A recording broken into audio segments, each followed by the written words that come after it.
The evening hung heavy with tension, a prelude to the storm brewing in our living room. "What do you mean she's moving in tomorrow?" I asked Greg, my voice barely containing the shock and anger. Greg didn't even flinch. "It's decided, Elise. Mom's coming to live with us." "It makes sense, especially now," he replied, his tone resolute. "How can you make such a decision alone?" I countered, feeling the walls of our home closing in on me. "What about our plans?" Greg wore that all-knowing look, the one that always set me on edge. "We'll convert your home office. It's the only logical solution," he said, dismissively adding, "You don't really need it. Besides, I pay the rent here, $3,000 a month. That gives me a say in how we use the space." I was stunned. This house, the one my parents had passed down to me, now felt alien, controlled by Greg's financial hold over it.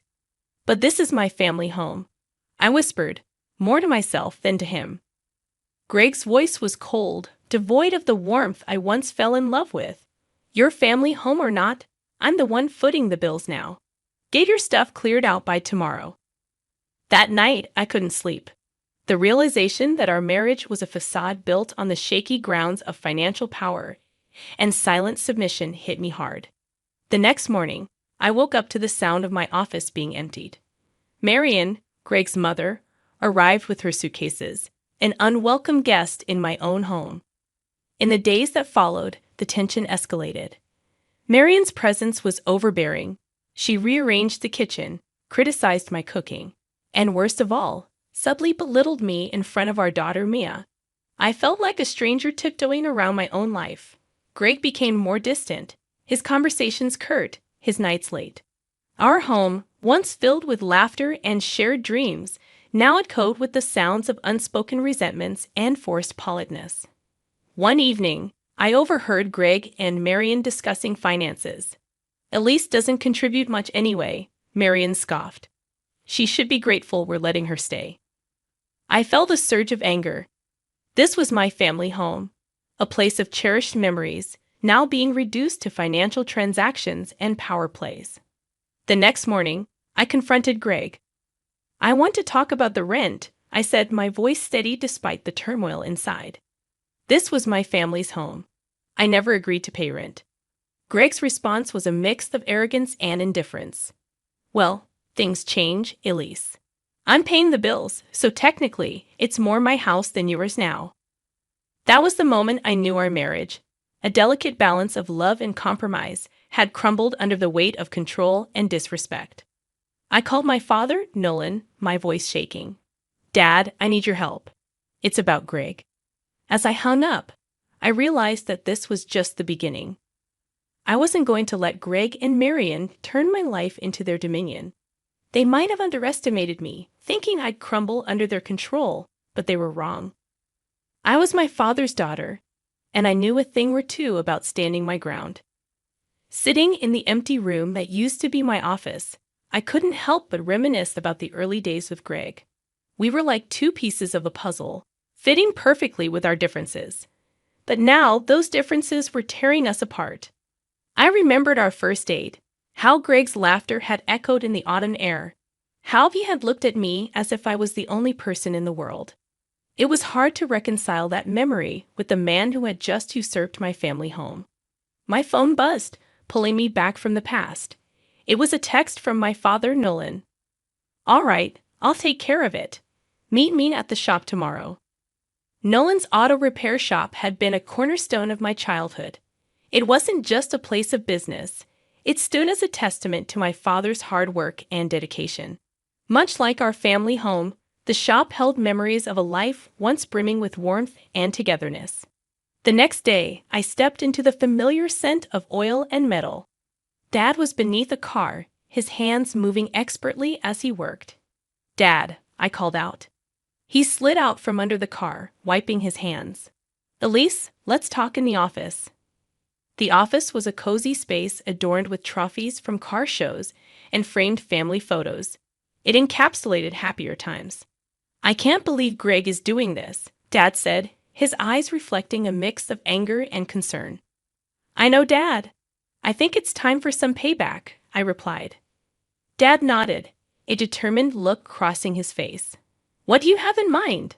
I want Greg and Marianne out of the house. But I want to do it legally. Make them feel the consequences of their actions, I explained. Dad leaned back in his chair, pondering. We can draw up a rental agreement, hike up the rent, make it impossible for them to stay. I felt a mix of relief and apprehension. This was the first step in reclaiming my life, but it also meant declaring war on Greg and Moran. Let's do it, I said, surprising even myself with the resolve in my voice. Over the next few days, Dad and I meticulously crafted the rental agreement, a strategic plan designed to legally corner Greg and Moran. I couldn't help but feel a sense of satisfaction imagining their faces when they would see the new terms. Meanwhile, back at the house, Moran's true colors began to shine more vividly. She complained about everything from the way I dressed Mia to the brand of coffee I bought. Her words were like needles, subtle but piercing. One evening, I overheard her on the phone. Yes, I've finally got a lease under my thumb. This house will be ours soon. Fury and disbelief coursed through me. How could she be so callous, so manipulative? But her words also steeled my resolve. This wasn't just about me anymore. It was about protecting Mia from this toxic environment. The day arrived to present the rental agreement to Greg and Moran. I walked into the living room, the document in hand, my heart pounding. Greg, we need to talk about the house, I said, my voice steady.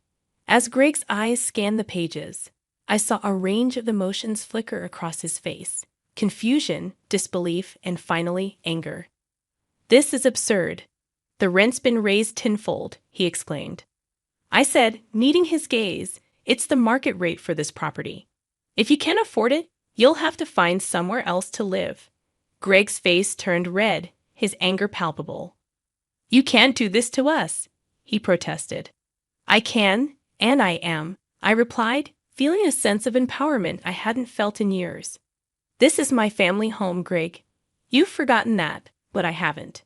The days following the presentation of the rental agreement were a blend of silent battles and open confrontations. Marian's true nature, once hidden under a veil of polite intrusion, now emerged in full force. One evening, I was setting the table for dinner when Moran entered the kitchen.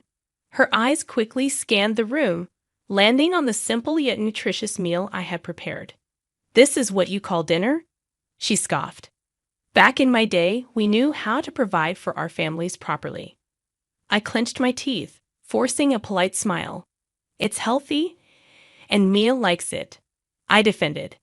Marian snorted, dismissing my efforts with a wave of her hand. Children don't know what's good for them. It's up to us to teach them. Clearly you lack that understanding. Her words stung, but I remained composed. I had learned that reacting to Moran only fueled her disdain. As the days went by, Marian's presence became more oppressive. She criticized my parenting, my housekeeping, even my choice of clothes.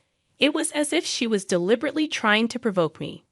One afternoon, I returned home from a quick errand to find Mia in tears, and Marian sitting calmly in the living room reading a magazine. What happened? I asked, rushing to comfort my daughter. Your child is just being fussy as usual, Moran replied without looking up. I don't have the patience for such nonsense. I held Mia close, feeling a surge of protective anger. How could she be so cold towards her own granddaughter? Later that week, I had a meeting with a potential client for my small business. Marin, could you please watch Mia for a couple of hours? I asked, hoping for a bit of cooperation. Moran looked at me, her expression one of annoyance. Fine, but make it quick. I have plans later. I returned from the meeting to find Mia once again in distress. Moran was nowhere in sight. After calming Mia down, I confronted Moran. Where were you? I trusted you to look after her. Moran rolled her eyes. I had to step out for a bit. She was sleeping anyway. What's the big deal? The big deal was that Marian's selfishness was now affecting Mia, my most precious treasure. I realized then that Moran would never change. Her contempt for me had spilled over to Mia, and I wouldn't tolerate it any longer. I called my father that night, my voice trembling with a mix of anger and determination. Dad, it's getting worse. She's not just targeting me now, she's neglecting Mia. Nolan's response was swift and resolute. We need to speed up our plan. It's not safe for you and Mia there anymore. The following day, I observed Greg and Moran whispering in the living room, their heads close together in what seemed like conspiracy. What are you two plotting now? I asked, a hard edge to my voice. Greg looked up, his expression feigning innocence. Just discussing some financial matters, nothing for you to worry about, he replied. But I knew better. The rental agreement had unsettled them, and now they were scrambling. I could almost smell their desperation, a scent that, under different circumstances, might have been satisfying. Instead, I felt a cold resolve settling in my heart. They had underestimated me, thinking I would crumble under their pressure. But they were wrong. I was ready to fight back, not just for myself, but for Mia. The battle lines were drawn, and I was no longer a passive player in their game of control. I was about to change the rules entirely. Every day in the house felt like walking on a tightrope. Marion's presence loomed large, a constant source of negativity. Her comments were like thorns, pricking away at my patience and resolve. One evening, as I put Mia to bed, I'd overheard Moran speaking to Greg in hushed tones in the living room. Elise is not fit to be a mother. She's too soft, too indecisive. You need someone who can actually run a household efficiently. I stood frozen, listening to their conversation. Greg's reply was a weak agreement, a betrayal that cut deeper than any of Marion's sharp words. The next day, I confronted Greg.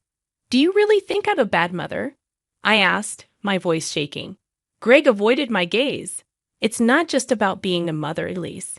It's about being responsible, about being adequate. The word echoed in my mind, a stinging indictment of my role in this family. As the days passed, Moran's manipulations grew bolder. She rearranged the furniture to her liking, disposed of items she deemed unnecessary, and took over the kitchen, effectively pushing me to the margins of my own home. One day, I came home to find Mia crying inconsolably.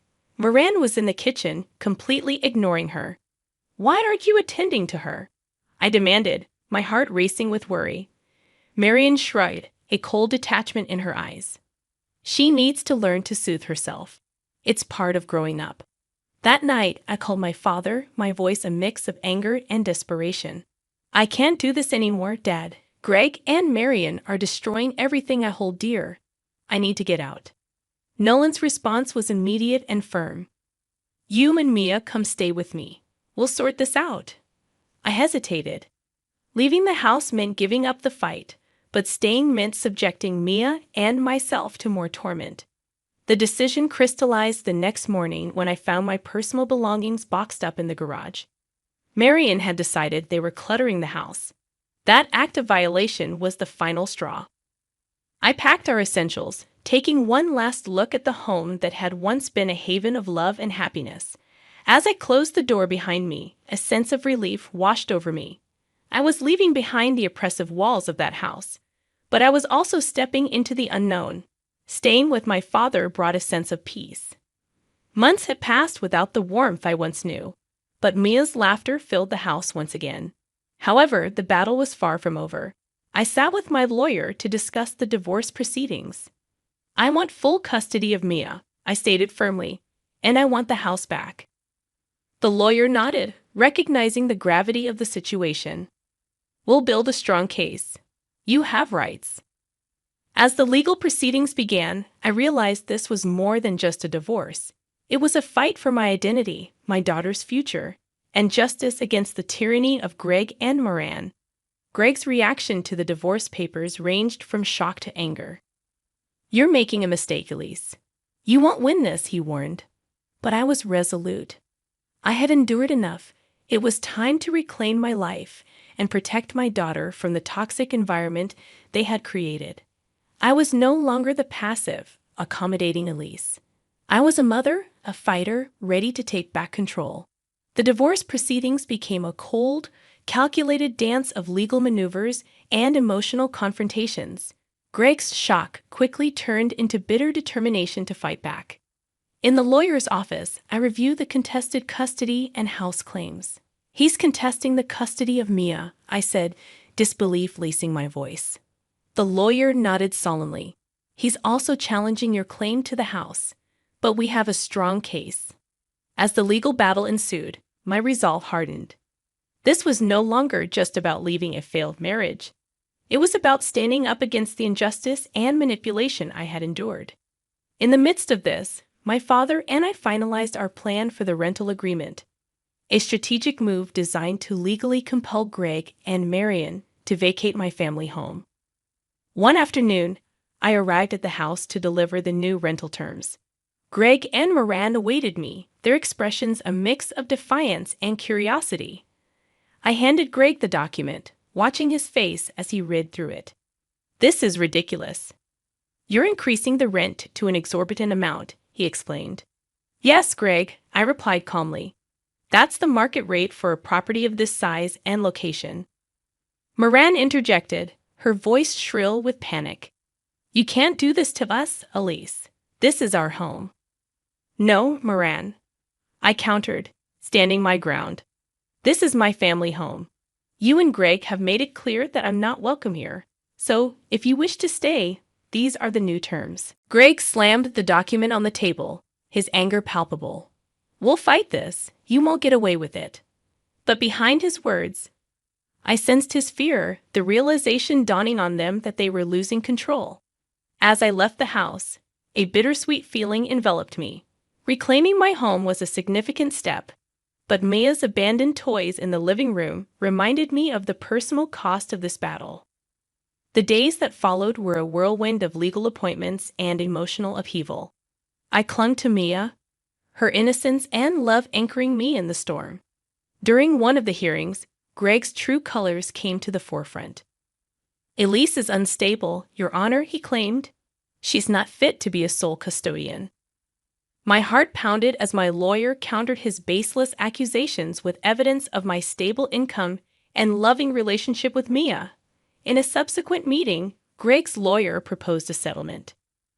Greg is willing to relinquish his claim to the house in exchange for joint custody and a reduction in the rent, he said. I hesitated, torn between the desire to end this battle and the need to protect Mia from Greg and Marian's toxic influence. But then I remembered Mia's tears, Marian's callousness, and Greg's betrayal. This was about justice, setting an example for my daughter. "I refuse," I said firmly. "I will not compromise on Mia's well-being or my family home." The decision to continue the fight was difficult but necessary. I was no longer the woman who tolerated disrespect and manipulation. I was fighting for my rights, my daughter's future, and the dignity that Greg and Moran had tried to strip away from me. The battle lines were drawn, and I was ready for whatever came next. The day of the final confrontation arrived like a storm on the horizon. Armed with legal documents, I stood at the doorstep of what used to be my sanctuary, now a battleground. Greg opened the door, his face a mask of defiance, Moran hovering behind him, anxiety evident in her eyes. "What do you want, Elise?" Greg asked, his tone icy. "I'm here to finalize the arrangements," I said, handing him the updated rental agreement. As he read, his expression shifted from confidence to disbelief. "This is absurd," he exclaimed. "You're demanding a rent that's beyond unreasonable." "It's the market rate for a property of this size and location," I replied steadily. "If you can't afford it, you'll have to vacate." Moran stepped forward, her voice trembling. "You can't do this to us. We have nowhere else to go. That was your choice when you decided to push me out of my own home," I said, meeting her gaze. Greg slammed the document on the table. "We'll see what the court has to say about this. You're not going to get away with trying to evict us. This ceased being your home when you chose to disregard my rights and my feelings," I retorted. The air thickened with tension, the once familiar living room feeling like a foreign land. Memories flooded back, but now it was just a shell housing bitterness and betrayal. As I turned to leave, Marian's voice stopped me. "Elise, please, we can negotiate. There must be a way to resolve this," she pleaded. I paused, considering her words. Then, with a resolve that surprised even me, I said, "There's nothing left to negotiate. You made your decision when you chose to side with Greg against me and Mia." With that, I walked out of the house, leaving behind the echoes of a life that no longer existed. The days that followed were a mix of relief and uncertainty, but my resolve never wavered. Eventually, the court ruled in my favor. Greg and Marion were given a month to vacate the property. The news hit them like a tidal wave, washing away the last vestiges of their control and arrogance. As I stepped back into my family home, now empty of their presence, a sense of peace enveloped me. It was not the peace of victory, but the peace of justice served. I walked through each room, reclaiming the space that had once been ours, mine and Mia's. The walls that had witnessed so much pain now stood as silent sentinels to a new beginning. I knew the road ahead would be challenging, with wounds to heal and memories to reconcile. But for the first time in a long while, I felt a sense of hope. I had fought against the odds, stood up to the tyranny of Greg and Moran, and emerged stronger. This was more than just a legal victory. It was a reclaiming of my life, a testament to the strength I never knew I had. The dust had settled, the legal battles were over, and the once turbulent house was now calm. As I stood in the empty living room, the memories of what had transpired echoed in the silence. Maya played in the corner, her laughter a balm to my weary heart. Watching her, I realized that this struggle, though fraught with pain, was necessary. It wasn't just a fight for a house.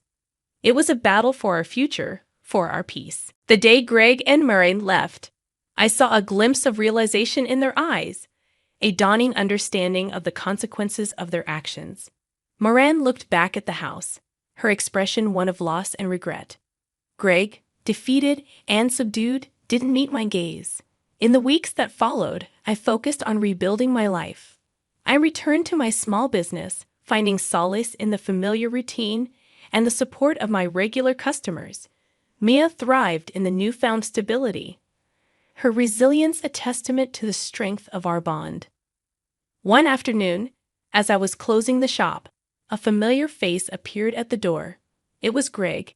He looked different, the arrogance replaced by a certain humility. "Elise," he began awkwardly.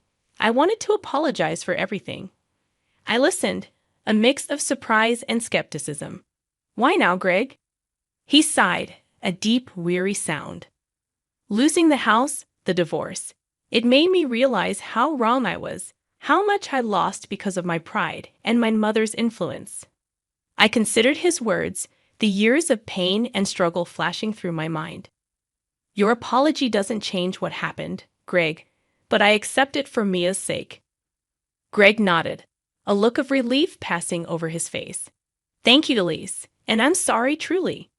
As he walked away, I felt a chapter of my life closing. Greg's apology didn't erase the past, but it offered closure, a finality to the turmoil we had endured. In the months that followed, I renovated the house, turning it into a home once again. The walls were repainted, the rooms refurnished, and new memories were made. It became a sanctuary for Mia and me, a place of healing and growth. I often sat on the porch, watching Maya play in the yard, reflecting on our journey. The challenges had been immense, but they had also revealed a strength I never knew I possessed. I had stood up against injustice, fought for my rights, and reclaimed my life from those who sought to control it. In the end, this was more than just a story of revenge. It was a tale of empowerment, of rising above the trials and tribulations to forge a better future for myself and my daughter. The house, once a battleground of conflict and manipulation, was now a haven of peace and hope. It was a reminder that sometimes the hardest battles lead to the most rewarding victories. As the sun set, casting a warm glow over the yard, I held Mia close, grateful for the journey that had brought us here. We had overcome, we had triumphed, and we were finally home.